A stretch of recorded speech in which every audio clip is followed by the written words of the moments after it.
rencontrer les autorités. Da ngeen di rencontrer les autorités dans le cadre du G7. Vous avez parfaitement raison, mais je vous rappelle que le G7 c'est pas un syndicat. Le G7 c'est pas une création, c'est pas une association. Le G7 ce sont les syndicats les plus représentatifs. suba mun na doon G8 mun na doon G10 mun na doon G11. mais tey G7 la. Le G7 la. Chaque syndicat ce sont les syndicats qui déposent des préavis. Syndicat bu am récépissé moo mën a déposer préavis. Nous on a déposé un préavis. Comme par le passé d'autres syndicats. Non may ma. xam nga yow man maa ne ci biir. yow mënoo ma gën a xam lu xew ci G7. donc syndicat G7 par le passé on n'a aucun problème. Nous sommes ensemble.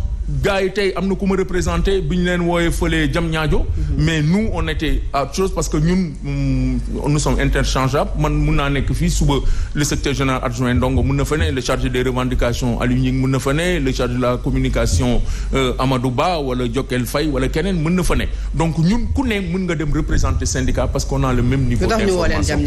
Non ministre bi moo woote parce que ñun dañu ne encore une fois 2 ans amoon nañu le temps de tout faire gouverner c'est prévoir munoo xaar ba ñi déposer préavis ba ñi lancer plan d'action nga ñuy woo. mais c'était déjà calé monsieur Ndoye. ah xanaa yow dañ lay informer ci suuf rencontre bi waaw parce que rencontre bi c'est dans le cadre du G7 comme ni nga ko waxee. kon yow ministre bi da lay informer. non ministre bi informé je suis journaliste quand même. am na loo xam ne très bien mais ñun xam nga lu ñu jot.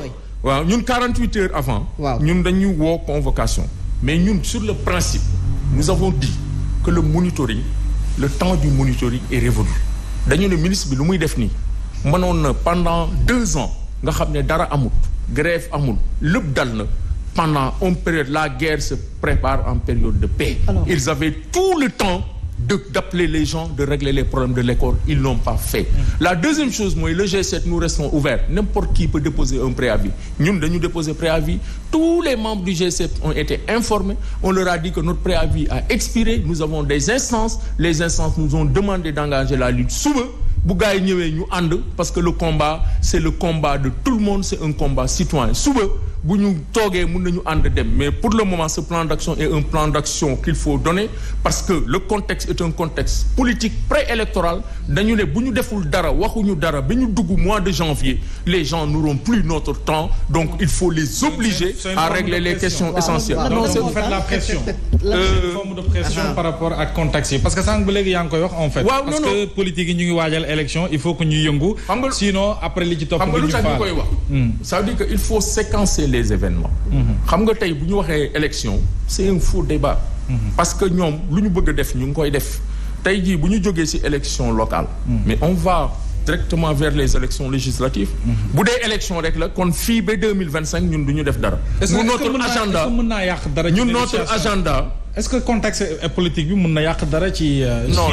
ci négociation. loolu moo tax ñu rappeler leen à l'ordre pour wax leen ne vous avez été élus pour régler les problèmes du Sénégal.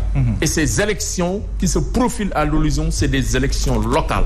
C'est le gouvernement qui a signé un protocole d'accord le gouvernement est là le président est là et l'école encore une fois est au cœur des préoccupations des sociétés dama ne école bu baax amut.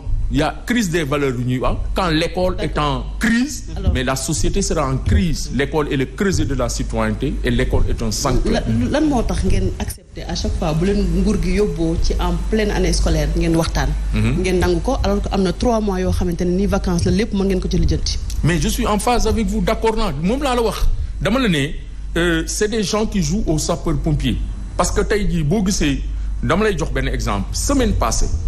presque dañu def en 10 jours 3 rencontres lu ñu mësut a def am na benn jour dañu jógee Diamniadio rencontrer ministre ñëwaat fii rencontrer ministre ba 28 heures wax nañ leen ko ñu neen loolu bu mu amati mais je te dis si c'est on vous convoque vous refusez vous dites man du ma ñëw mais ils diront qu'on les a convoqués moo tax ñun on ne fera jamais encore une fois la politique de la chaise vide ce que nous allons faire c'est que nous sommes une organisation syndicale démocratique avec des instances te ñun chaque année dañuy réunir suñu instance dañ leen di déglu par exemple tey jii dañu ne AG PV remonter leen defal leen ñu statistiques yi école bu ne ceux qui ont suivi, ceux qui n'ont pas suivi, qu'est-ce que vous pensez de la lutte, quelles sont les nouvelles orientations, quelles sont les stratégies de la lutte. Synthèse boobu moo ñuy permettre ñu am cahier de charges pour pouvoir mener la lutte à bon escient. D'accord, pacte de stabilité sociale et d'émergence économique dañu ko signé woon ñu doxal ay at ñu def évaluation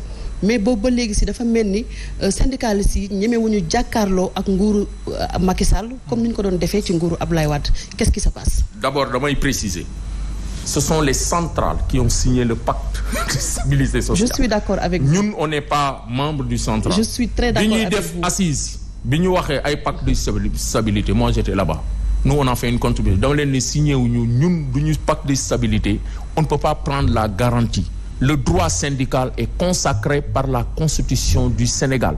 Syndicalisme dafa bokk ci démocratie. Autant il y a une démocratie politique, autant il y a une démocratie sociale.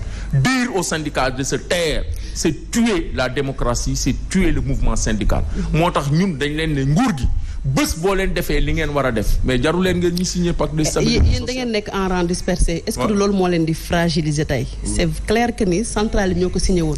Mais encore une fois mooy laaj bi lu tax syndicalistes yi d'une manière générale nguuru Abdoulaye Wade président Abdoulaye Wade lañu gënoon ñeme jàkkaarloo ko nguuru Macky Sall lan moo xew parce que am na ñuy xumtoo di wax ne dafa am yenn centrales syndicales yi ak yenn syndicalistes yi nguur dafa am fu leen jàpp ci poñ.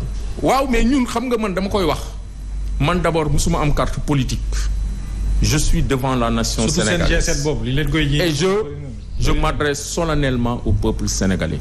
dama ne ministre yu fi jaar yépp kenn sañut a wax. bu leen neexee ngeen tey ci ngoon nga jox leen seen micro.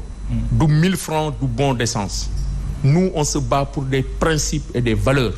ñu jiital jàngalekat yi ñu jiitu ñun gënuñu leen ëpp ñu leen xam-xam gënuñu leen juddu gënuñu leen waajur ëpp ñu leen xaalis dañ ñoo wóolu képp.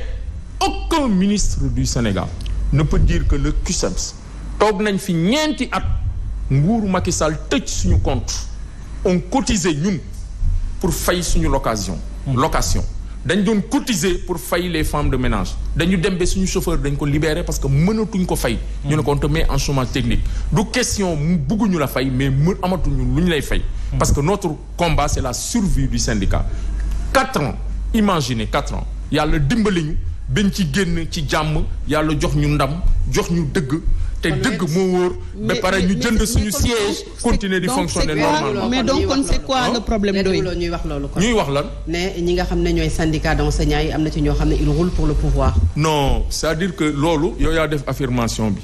Moi j'ai pas fait d'affirmation. Moi je considère que syndicaliste boo gis man sama bopp mën naa wax man mais dama ne njort gu rafet gu ma am ci moom laa am ci syndicaliste yépp mais man Abdoulaye Ndoye te yàlla nattuma parce que njiit du ngóora yàlla lay nattu jiital la dimbale la sutural la boo gisee tey ñuy am ay ndam du suñu ngóore du suñu doole du suñu jàmbaarte du suñu